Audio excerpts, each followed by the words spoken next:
We've got about 3 minutes to the top of the hour, but I thought I'd come on a few minutes before and just make sure everything is working properly.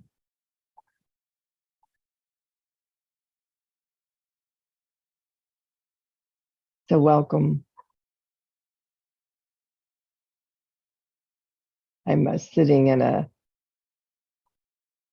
swing in Hostinal, Costa Rica.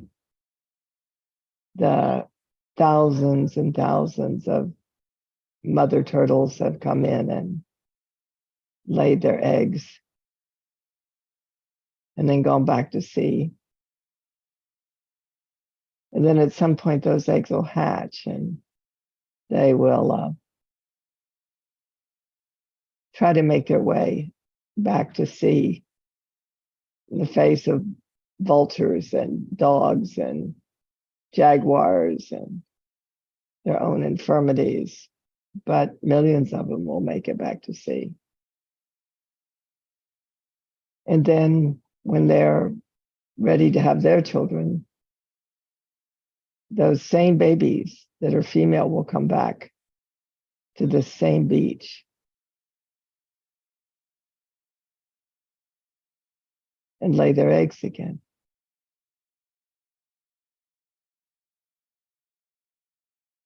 In the human mind, life has become entertainment. Entertainment and connection are two separate things.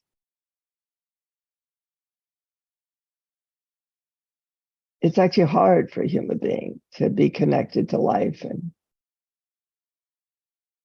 to actually feel the mother turtle, to sentiently blend with her, as it takes, first she's swum thousands of miles and she's exhausted. And not only does she have to lay her eggs, she has to cover them up sufficiently so the buzzards and the jaguars and the dogs don't see them.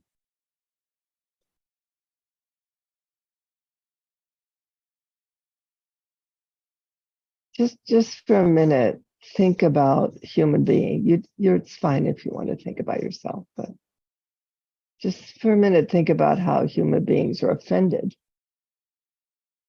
by exhaustion, by having to work too hard to have something come into existence. The fact that they may not make it, that they may not get to lay their eggs, and or if you're a mother, you may not get to see your children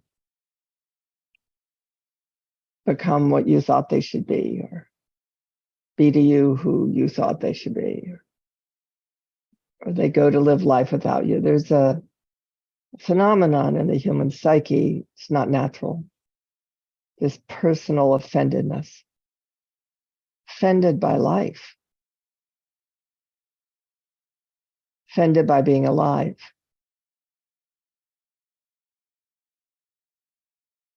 With a laundry list of the criteria for life to be of value.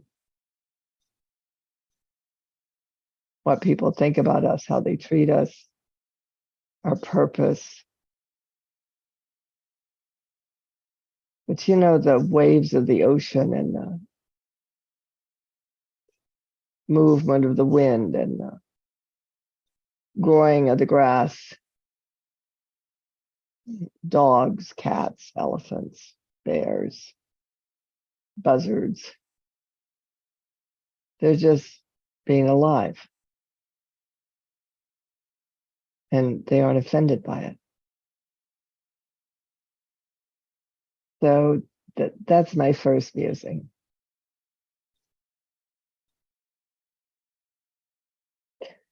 Today I invited an incredible young man who is very real,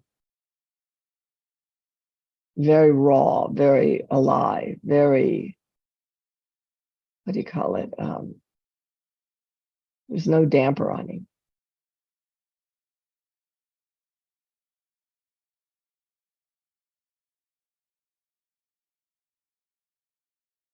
So in a kind of an interesting way, it wasn't in an interesting way, which is a little sarcastic. I apologize for that. I apologize because there needs to be a sensitivity to what I'm about to say. There needs to be a compassion, a genuine caring, not just an objectification of him and his actions and life and its actions. But maybe today, since I'm left here in front of the platform of my shifu, where we practice martial arts and look down at the ocean. Maybe in my musings today, since it ended up that way, I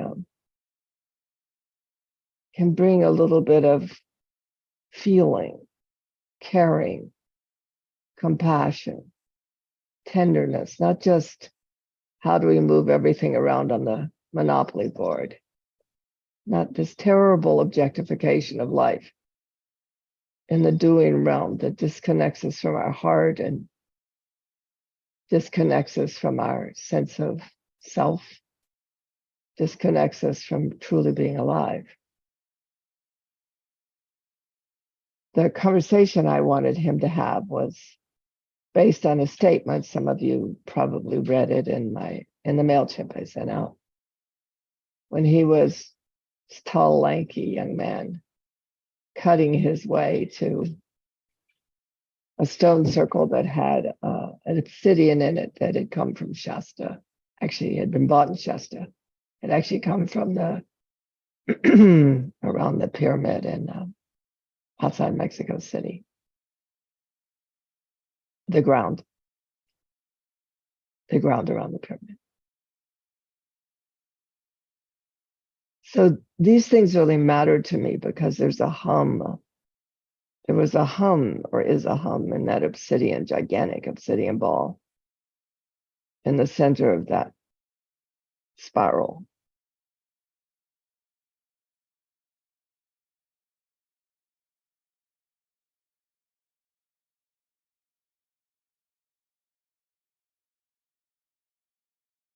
And the whole field was overgrown up to my shoulders. But he hacked his way all the way there, and the spiral was cleared so we could walk it.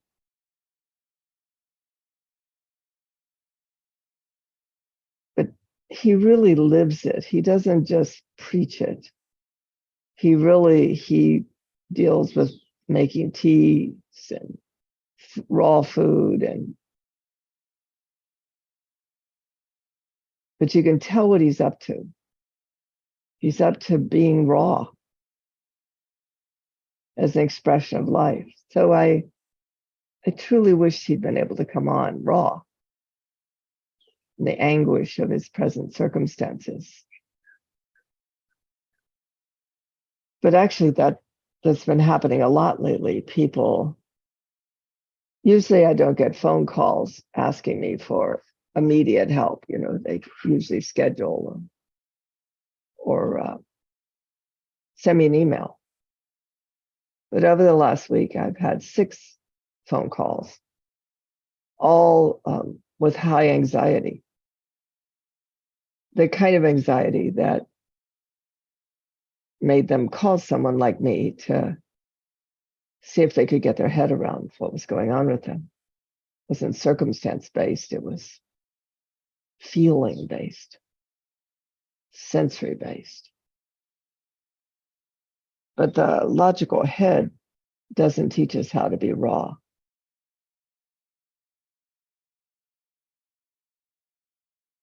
And also people didn't want to come on calls and didn't want to be present visually on Zoom calls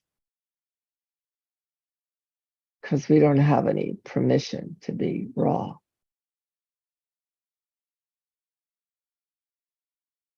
So I wish he'd come on today, raw.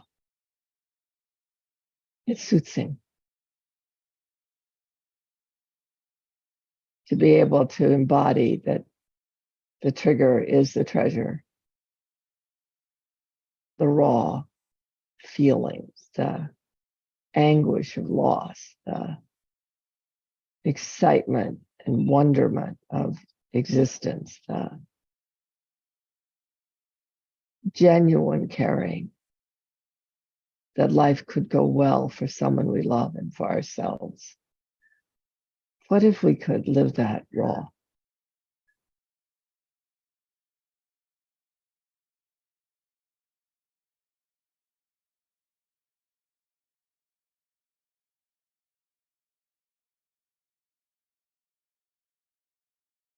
It's funny that I retitled today the Musings of a Mystic because yesterday Melissa Bingham and I were discussing a Tantramat library just to have everything in one place for those that find value in the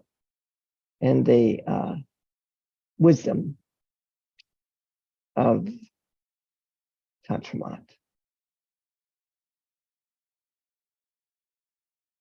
And also the future is there.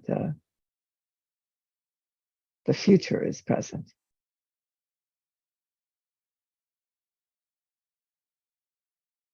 And she was just tossing things about in her intuitive manner and said, we should just call it the Musings of a Mystic. So here I am today. Here I am today alone on a YouTube call, interviewing myself in the Musings of a Mystic.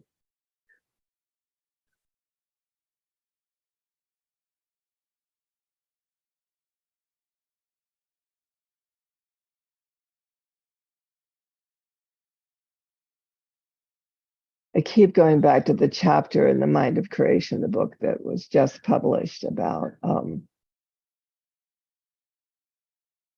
the chapter on empathy, wondering, very curious about what will happen at a cellular level, at a mystical level. The thing about mysticism is that it affects the cellular system. It affects the hum, the receptive hum of the cells.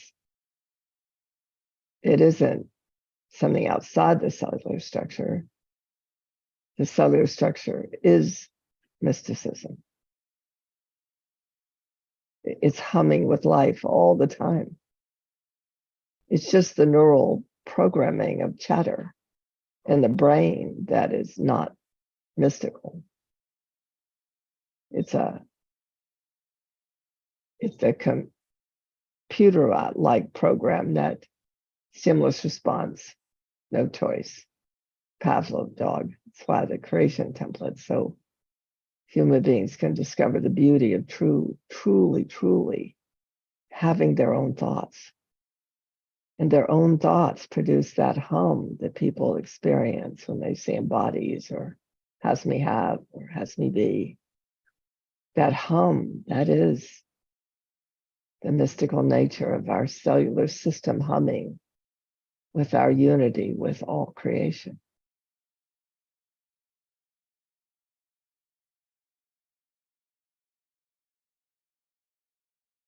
I'm going to move the computer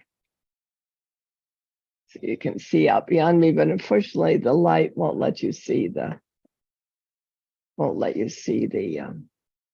ocean, but all that white space out there is a very big ocean, not sky. I was thinking I might go on For those of you on the Tantramat WhatsApp thread, I can see you, and I can also think I can see if there are questions on YouTube. Not sure. Doesn't look like I can. No.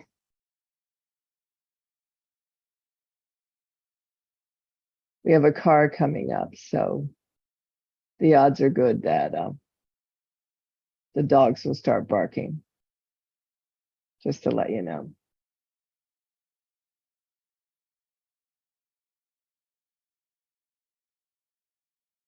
I heard this voice say, so what's on your mind, Tantra? Why don't you just say what's on your mind? And why don't we just say what's on our mind?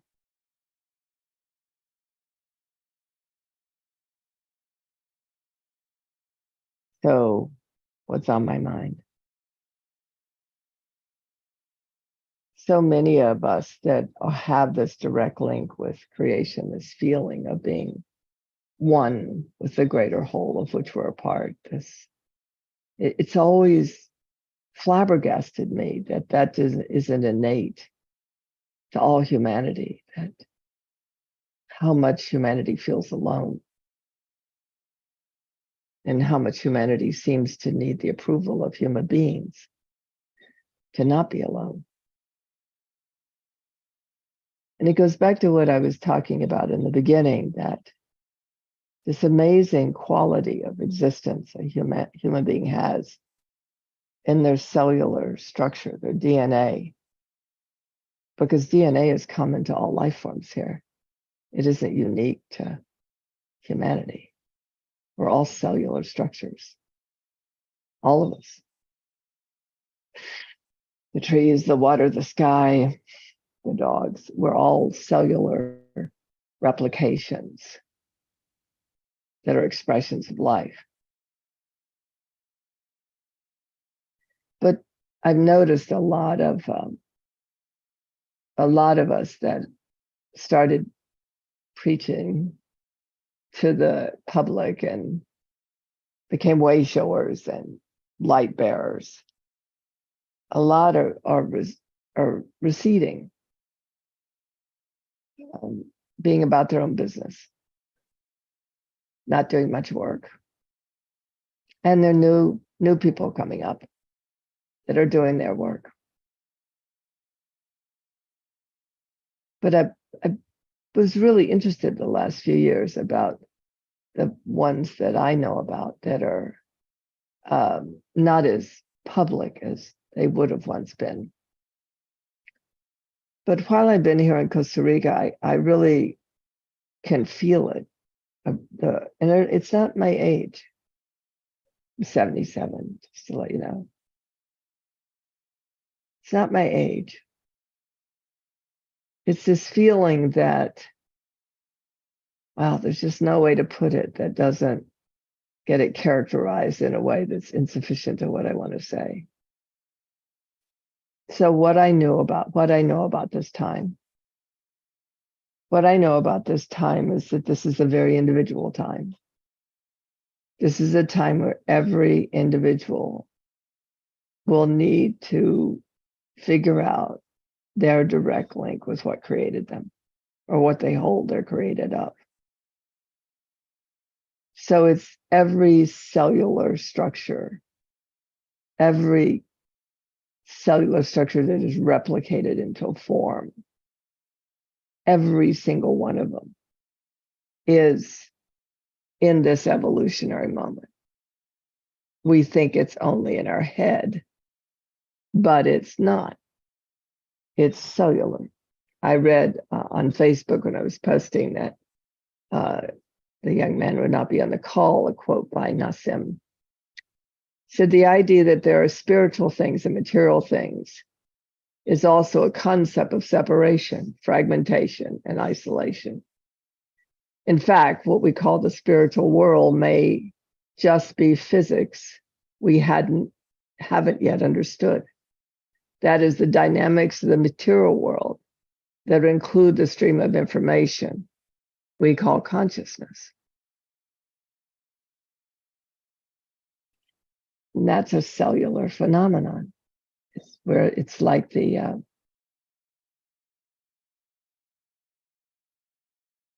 cells don't know isolation and separation and fragmentation. Only we do. But our cells are part of a composite of a cellular miracle that created everything you see around you, from the wood that makes the table to the combination of chemicals that make your pills, to the earth. And there's something about these next few years that some people are being drawn, like they're hunkering down back into that consciousness of connection, that consciousness of fractalization.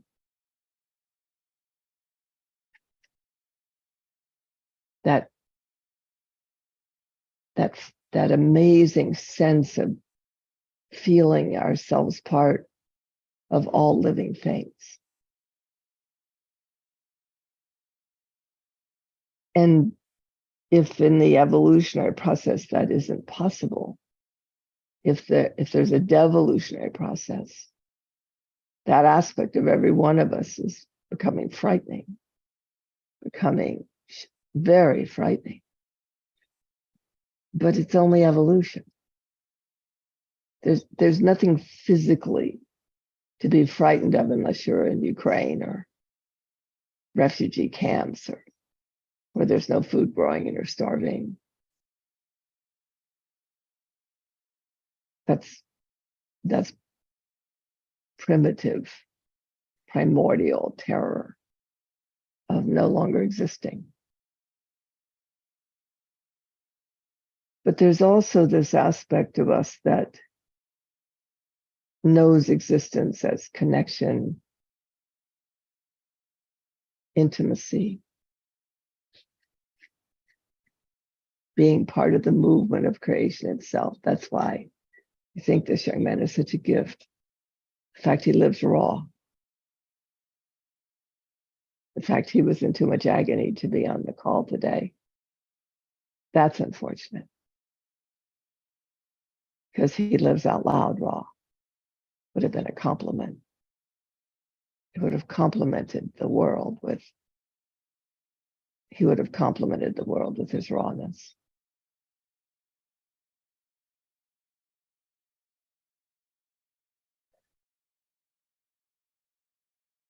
So what would it be like for you? And it's coming, the prediction. What would it be like for you to all of a sudden feel your internal state of being starting to lose its addiction to worldviews, to purpose, to making it, to acceptance by human beings? What if all that non-rawness that makes us feel raw, but it makes us feel raw because of a longing for not needing those outward addictions? What if you're finding yourself maybe going inward to yourself? I promise you, what happens is a lot of things stop having meaning, stop having importance. They're not then unimportant or without meaning, but the quality of the moment, the quality of the day, the quality of existence, the quality of being alive, the quality of there is still that flower in front of us. There's still the hammock that is in front of the platform. that I can see into the screen, see the lush Costa Rica landscape behind me. But what if that was the filler? Not the what do I do? What do I do? What do I do? What do I do? How do I be? How do I be? How do I be? How do I be? That's a prediction. It's the way it's going. And in the meantime, this disconnect from the world around us, return, what's that song? Return to sender, address unknown. So it's like that. It's like you're being returned. Promise. You're being returned to what you are and your unique and essential expression of creation. And you'll find yourself grateful that you get to be here. And from what I can tell from some conversation I've been in, it could be a rough ride, dismantling all those objectifications, all those, what's the word, projections, all those misconceptions and misalignments with that there's anything more important than you and your direct link with creation. So I just keep having this notion that it's something is so changed at the foundational level of human existence that by the end of the year, we'll be looking back going, wow, see, who would have thought? And I want to pose one thing, because it's only going to be a half hour today, because I don't see any questions, because I haven't looked either.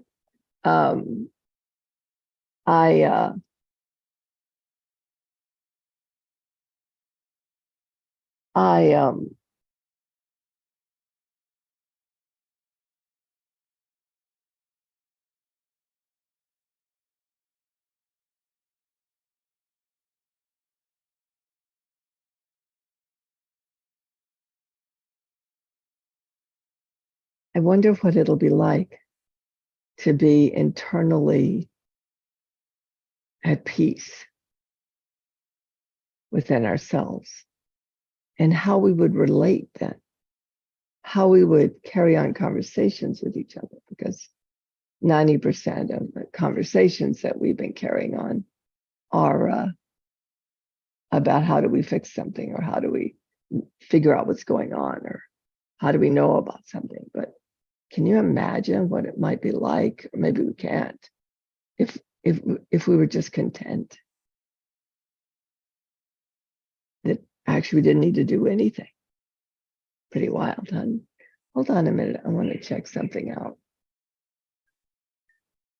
Just 1 second.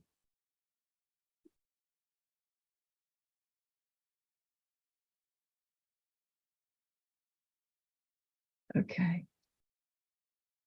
I just saw that Chris might have done a video call for me. And I was thinking, wouldn't that be cool if I could wildly add it on to share? I wonder if that could happen. Never tried it, but all this stuff that we do and all this stuff we do is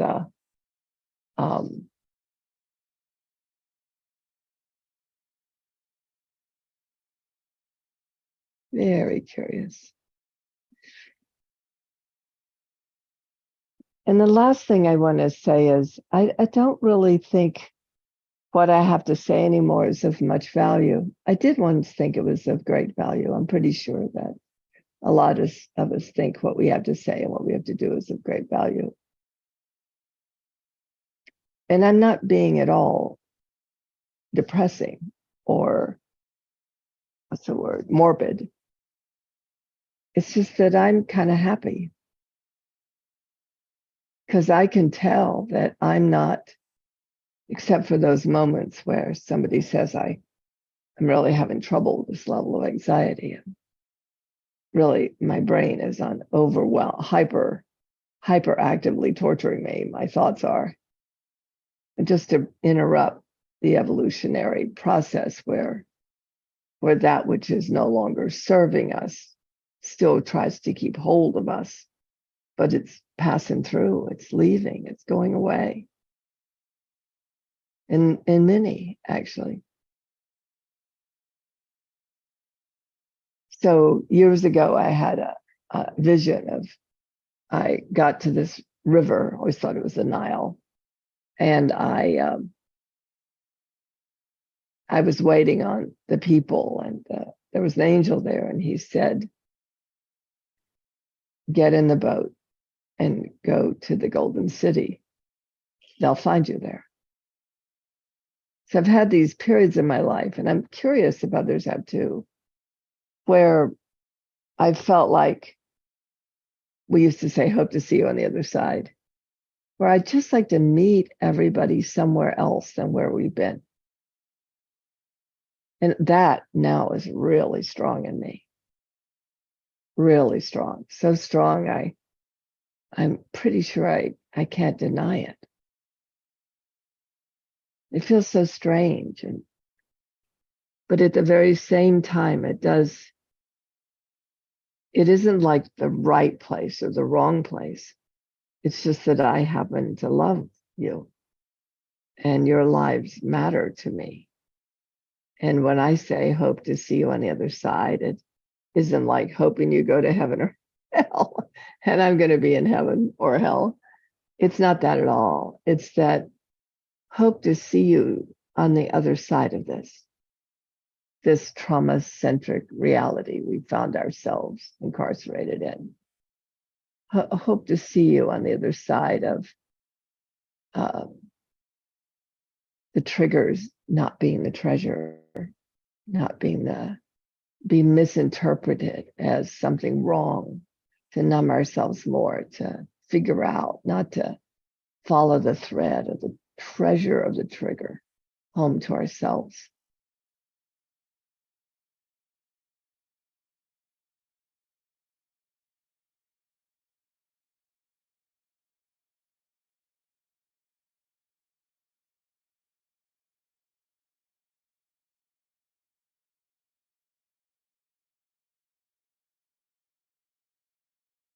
I've been in a public medium since I was 19 years old. I honestly don't think I'd know what to do with myself if I wasn't in a public medium. I enjoy it. I love listening to you, and I love speaking with you. I think I might be beginning to love writing about the realms of the beloved of which we all came from before something found its way here to disrupt our heaven and make it hell.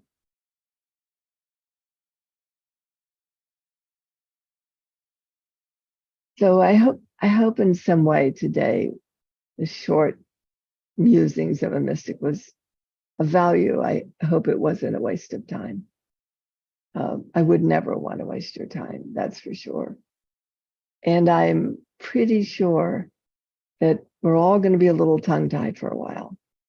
We're not quite going to know how to be with each other, and we're going to be kind of weird trying to talk, because we'll think it fits in the old paradigm of, then she must not love me, or she must not care about me, or she's getting senile, or she's starting to suffer from Alzheimer's, or this potpourri of explanations that have us not hear the true quality of what's being said in our own self, to our own selves, as well as from others to us. We don't hear the quality of communication. We only hear the objectification of it if it serves our means, if it fits with what we want them to comply to. It's a big mess, isn't it? I guess I kind of like, this is August 11th, and that we are where the trigger will be the treasure, where we are being triggered out of thousands and thousands of years of striving to get somewhere and doing the work and probably getting there. And now our systems and our neural fabric, our nervous system, our biological system, it all has to, not our personalities, it's all going to figure it out now. And so we'll be feeling and sensing, and we're not going to be able to comprehend our thinking. We're going to go back to old patterns of explanation. They're not going to satisfy. I'm not sure they satisfied then either. And then we'll just be little godlings, as Barbara Marx Hubbard says, little godlings in the garden of creation, finding out we're home. Love you.